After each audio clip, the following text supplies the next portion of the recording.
thinking you're in control just by looking at the chart. The illusion of control from a behavioral finance and neuropsychology perspective.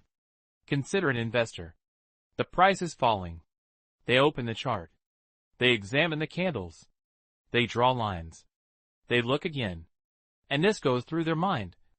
I'm in control. But is that really the case? 1. The illusion of control.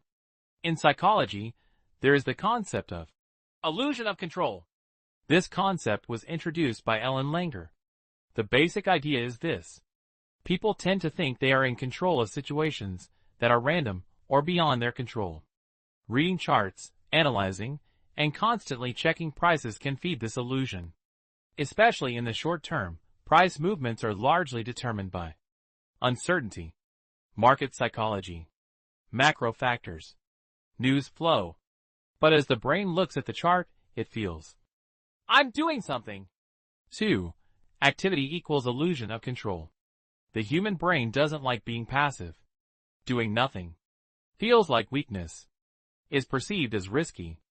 Therefore, the investor looks at the chart, adds new indicators, monitors new analysis. Activity increases. But activity is not control. This situation intensifies especially when uncertainty increases. Uncertainty, anxiety, desire to control more. 3. The dopamine cycle. Chart monitoring creates a small reward system. If the price rises, dopamine. If the price falls, threat signal. This micro-reward punishment cycle keeps the person glued to the screen. A kind of financial social media effect is created. Every refresh button. Maybe it has changed now. This also confuses the feeling of control with addiction.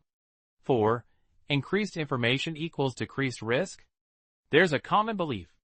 More information equals better decisions. However, in short-term price charts, excessive information generates noise, creates uncertainty, leads to overtrading. Overtrading generally reduces performance. Looking at the chart more often means more trades, more mistakes, more stress. 5. Why is the feeling of control so strong? Because control means confidence. The human brain perceives loss of control as a threat. When the price falls, a feeling of loss of control arises. Looking at the chart temporarily reduces this feeling. But market behavior doesn't change. So the feeling of control increases, but real control remains the same. 6. What is real control in investing? Real control is risk management, position size, strategic discipline, time horizon. Looking at the chart isn't control.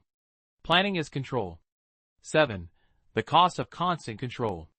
Frequent chart checking can increase cortisol levels, can amplify emotional fluctuations, can increase impatience, can disrupt long-term strategy, drains energy, and ironically, the more you try to control, the less rational you become. The deep truth. Looking at the chart isn't bad. But when looking at the chart, you need to ask yourself, am I really managing risk or anxiety? Often chart checking doesn't produce control. Temporarily numbs anxiety. The conclusion, thinking you're in control by looking at the chart, is an illusion of control, is an attempt to reduce uncertainty, anxiety, is confusing activity with control, is a risk of entering a dopamine cycle. True investment power. It's about looking at things less and implementing a clearer plan.